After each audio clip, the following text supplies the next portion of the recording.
UAC y el Centro de Investigación Interdisciplinaria de la Facultad de Filosofía presentan Tiempo y Memoria con Cecilia Figueroa. Comenzamos.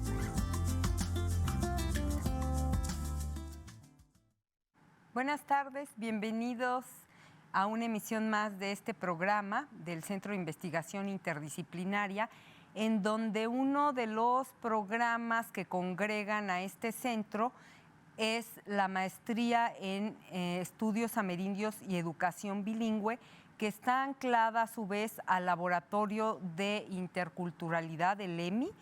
Y hoy estoy muy contenta porque vamos a presentar a dos egresados de esta maestría que son de pueblos originarios y que ya están dando sus primeros frutos como especialistas en estudios amerindios y que están contribuyendo a rescatar la oralidad y toda la cultura riquísima de nuestros pueblos originarios, de sus comunidades.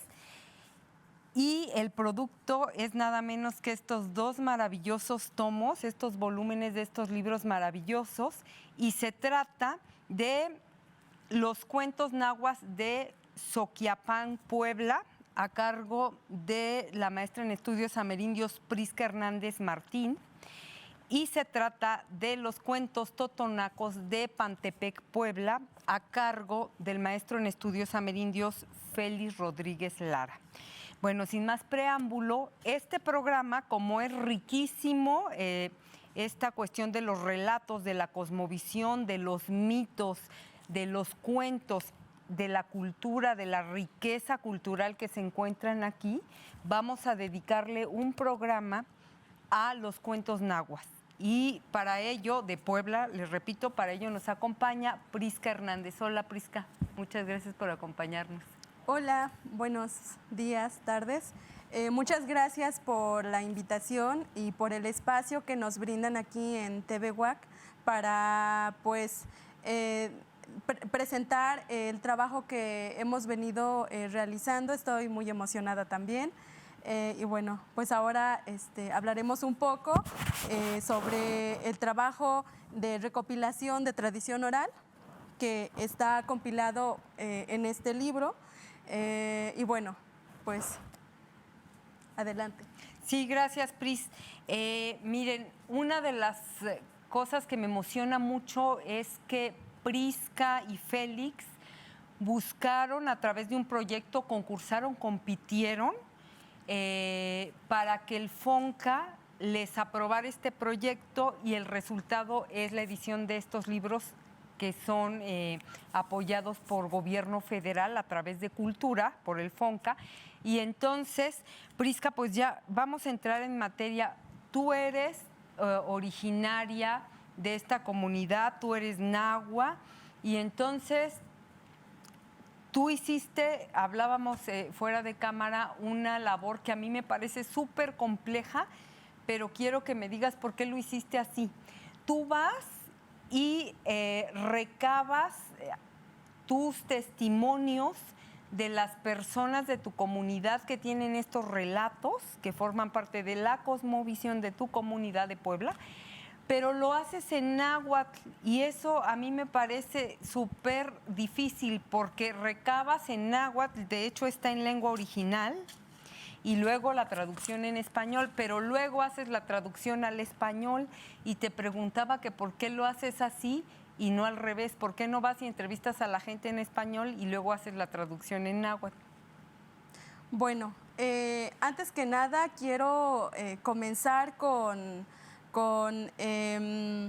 pues un poco comentar cómo surge este proyecto, ¿no? Creo que este proyecto surge no de apenas, sino que es una iniciativa que ya viene desde años atrás, ¿no? Desde antes de entrar a la maestría, yo ya tenía esa inquietud de hacer un proyecto como de este tipo, ¿no? Sobre todo porque pues yo crecí en esta comunidad, escuchando la tradición oral de mis abuelos, de mis papás, o sea, de la gente de la comunidad, pues yo ya crecí con todo ello, ¿no? Y antes de leer o antes de que me llegara la literatura, no sé, como cuentos o cuentos de Esopo, fábulas o literatura que viene del exterior, pues lo más cercano que yo tenía era la literatura o la literatura que viene de la tradición oral, ¿no? Y ahora, bueno, la pregunta era respecto a cómo se hace este tipo de trabajo, ¿no? Pues desde un principio, yo que soy hablante siempre me interesó como trabajar con la gente de mi comunidad, ¿no? Y creo que todas las personas que estuvieron colaborando en este proyecto, es decir, los narradores, pues son hablantes de la lengua, ¿no? Del náhuatl. Entonces, para mí era importante recabar estos cuentos en nuestra lengua y después, pues, hacer una interpretación al español. En primera, porque creo que también para mis narradores iba a ser más difícil que ellos me contaran los cuentos en español, ¿no? Cuando algunos de ellos probablemente son hablantes pasivos en español, ¿no? Entonces, pues yo creí más conveniente hacerlo en la lengua, en náhuatl, y pues fue así como surgió este proyecto, ¿no? O sea, primero se hicieron las grabaciones, la recopilación de estos relatos o de estas narraciones en la lengua, y posteriormente pues fue todo un proceso, ¿no? De transcripción y después de traducción o interpretación, ¿no? En este caso. Y posteriormente, o sea, esos cuentos que se tradujeron al español, pues fueron revisados por otros compañeros, ¿no? Que también es muy importante la labor del trabajo en equipo. Están los correctores de estilo en español, ¿no? Está nuestra compañera Karina Montserrat, Félix Rodríguez, Lara, o sea que todos ellos estuvieron también, digamos, revisando este trabajo. Prisca, tú como nahuablante, como portadora de esta cultura originaria, pero también como especialista en estudios amerindios desde el lado académico, ¿qué nos puedes decir del papel que juega en tu comunidad estos mitos, estos relatos, estos cuentos, estas narraciones? ¿Por qué es fundamental recuperarlas? Bueno, creo que es muy importante recuperar estos cuentos que están en la tradición oral, porque no son cuentos como los que nosotros estamos acostumbrados a leer, ¿no? En los libros. Son cuentos que se han transmitido de manera generacional durante muchos años y que a través de ellos también se nos transmiten valores, se nos transmiten enseñanzas, también están las prácticas culturales. Por ejemplo, recuerdo mucho en uno de los cuentos, que es el del maíz. Bueno, ese es uno de los cuentos que me gusta mucho, porque precisamente ahí es donde nosotros podemos ver cómo los animales trabajan en comunidad, ¿no? Es un cuento, pero si nosotros lo vemos como en las prácticas culturales o en la práctica, digamos, de lo cotidiano, pues la gente así, o sea, nosotros como nahuas así nos organizamos, ¿no? Trabajamos en comunidad. Y creo que eso es muy importante. Podemos ver en ese cuento cómo los animalitos, hay animalitos que van y limpian el monte, ¿no? Tenemos a otros animalitos que van y siembran el maíz, otros que van y, bueno, en este caso el tlacuache va y quema todo lo que sale del desmonte. Entonces, yo creo que es una manera de mostrar cómo nosotros también estamos acostumbrados como a trabajar en comunidad, y eso es muy importante. Incluso, por ejemplo, en las fiestas o cuando hay velorios, ¿no? Es muy importante también la colaboración de varias personas, ¿no? O sea, no es que solamente esté la participación de una sola persona, sino que la gente se reúne para trabajar en equipo, en comunidad. La solidaridad, y el trabajo comunitario, claro, son fundamentales. Y mira, qué bueno que hablas del tlacuache y de todos los animalitos, porque algo que me llamó poderosamente la atención es esta necesidad que tenemos todos los humanos y que está en todas las culturas y en todos los mitos, de explicarnos por qué las cosas son de determinada manera. Y, por ejemplo, algo que me pareció bellísimo es la explicación de uno de los relatos de por qué el tlacuache tiene la cola pelona o la hormiga tiene una cinturita de envidia y un cuello así súper delgadito. Y háblanos de eso, por favor. ¿Cómo es que se explican estas dos cosas, por citar ejemplos de la fisonomía de dos animalitos? Bueno, ahí tenemos como, estos cuentos para nosotros son muy importantes y son muy bellos porque ahí tenemos la explicación de cómo o del por qué ciertos animales tienen ciertas características. Y como usted bien lo menciona, ¿no? En el caso de la hormiga, que tiene la cinturita muy delgadita y el cuello también muy delgadito, tiene que ver también con esto que ocurre en el cuento, ¿no? De cómo en algún momento la hormiga tiene o es en este caso como guardiana también del maíz y alguien viene y se lo arrebata, ¿no? Entonces, para lograr que la hormiga hable, pues le ahorcan el cuello y también lo ahorcan de la cintura y entonces pues se queda así el animalito, ¿no? O en el caso del tlacuache, ¿no? Que es el que sale, en este caso, consigue el fuego, pero para conseguirlo pues tiene que meter la cola en el fuego, ¿no? Y después llevarlo a los humanos, ¿no? Entonces, pues esa es la razón por la que el tlacuache tiene la cola pelada. Y bueno, así como esos ejemplos, habrá otros, ¿no? Del por qué algunos animales tienen ciertas características. Pero también fíjate que el sincretismo es maravilloso aquí, porque recuerdo que los que le apachurran la cintura y el cuello a la hormiga para que diga dónde está el maíz son nada menos que San Pedro y San Pablo, ¿no? Entonces aquí se nos presentan, como hablamos de otra cosmovisión, de otra forma de ver el mundo, etcétera, un San Pedro y San Pablo que son más humanos que los santos que podemos leer en la Biblia y en el que se nos transmite en el cristianismo, porque estos torturan a un pobre animalito para sacarle la sopa, ¿no? Y eso me parece muy interesante, cómo sí. Es otra forma como de integrar a estos santos, ¿no?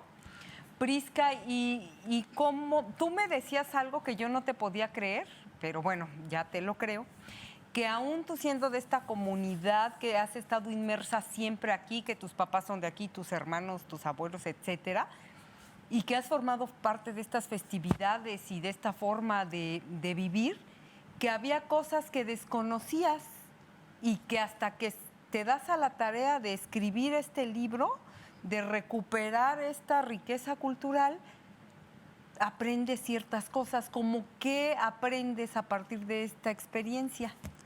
Pues, mire, para mí toda esta labor es muy importante y es muy enriquecedora, porque a lo mejor muchas veces pensamos que lo sabemos todo y no es así. O sea, incluso nosotros, o en mi caso, yo que soy parte de esta cultura, puedo decir que hay muchas cosas que yo también desconozco y que en la medida que vamos pues platicando con la gente de la comunidad o en la medida que nosotros hacemos proyectos como ese tipo, pues es cuando también nos damos cuenta de cómo tenemos también debilidades, ¿no? O desconocemos de muchas cosas.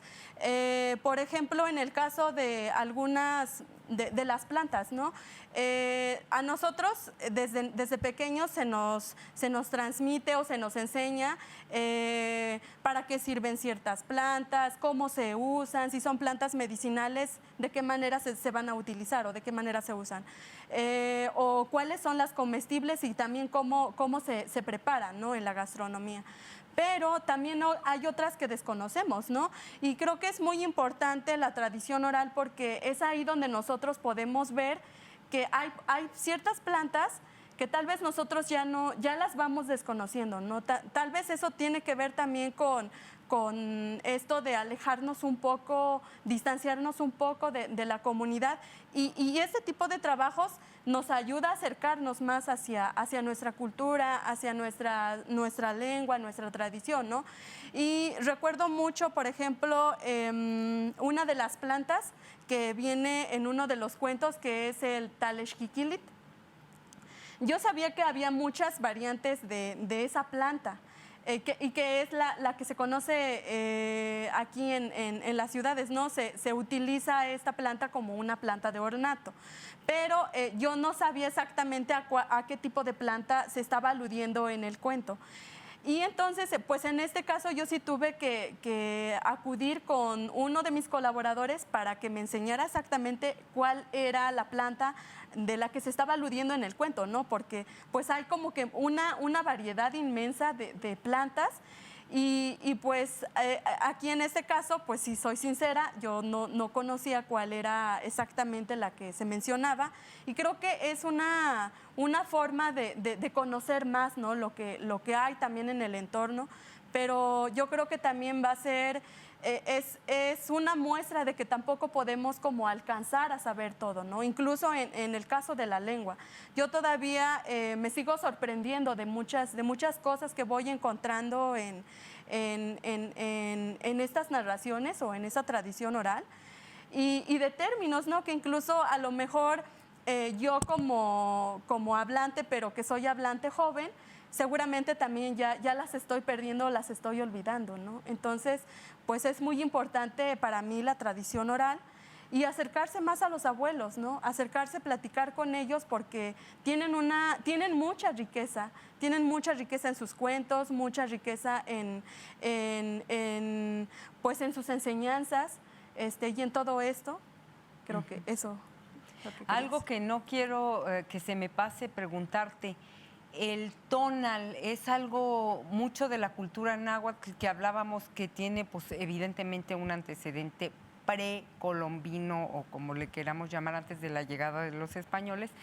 Y es quiero que tú me lo expliques, porque yo seguro lo voy a explicar mal, pero es esta identificación que tienen nuestros pueblos originarios, y pensar de que cada persona nace como vinculada, anclada, no sé cómo decirlo, Prisca, como con un cordoncito rojo, parafraseando lo que piensan los japoneses, con cierto animal, ¿no?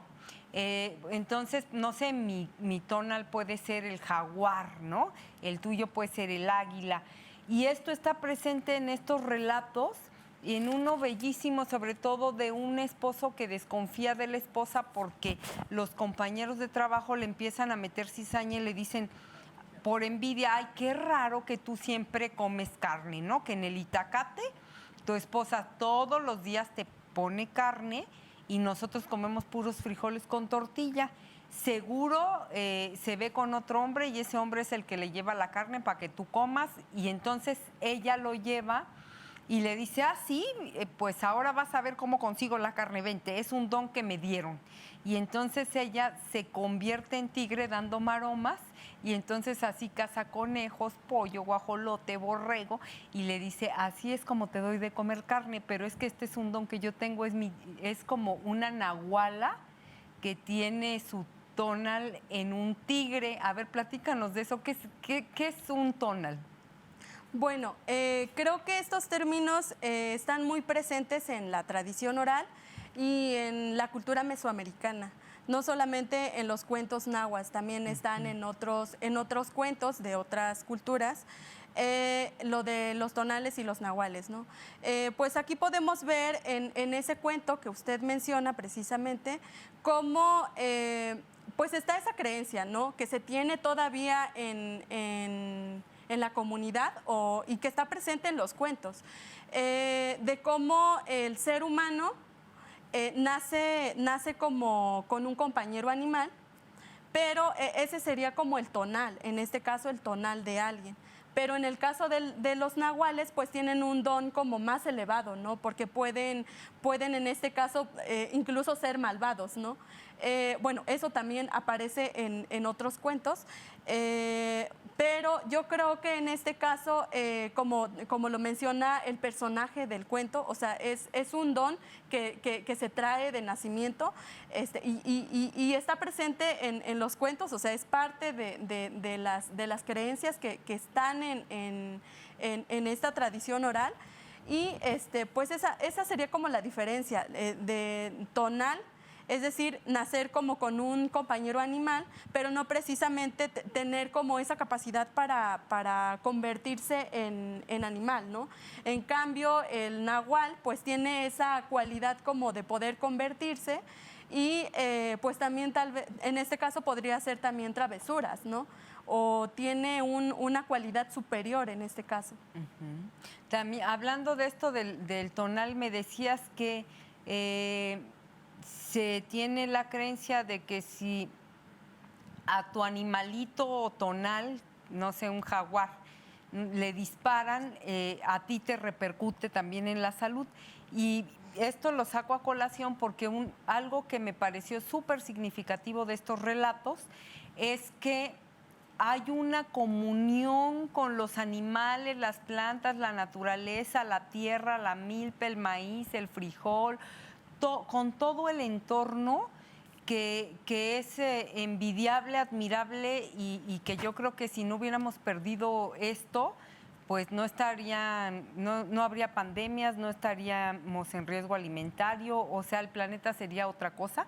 Y eso es algo que tenemos que recuperar de ustedes, que es bellísimo. Por ejemplo, hay un relato que habla mucho de esto, varios relatos.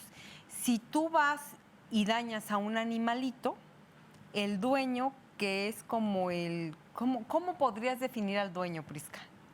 Es en este caso el dueño del monte, ¿no? El dueño de los animales. También está muy presente en varios cuentos, no solamente en los cuentos nahuas, también está en los cuentos totonacos. Tiene que ver con cuidar el medio ambiente, ¿no? O sea, como con tenerle respeto. Pero yo creo que, bueno, ahora que recuerdo, está, por ejemplo, el caso de la mazacuate. Yo creo que en este caso es un animal que de alguna manera, o sea, es una serpiente y que sí causa temor verla, ¿no? Pero al mismo tiempo también es un animal que en los cultivos pues se encarga de comerse las tuzas, o sea, de comerse otros animales que podrían dañar los cultivos.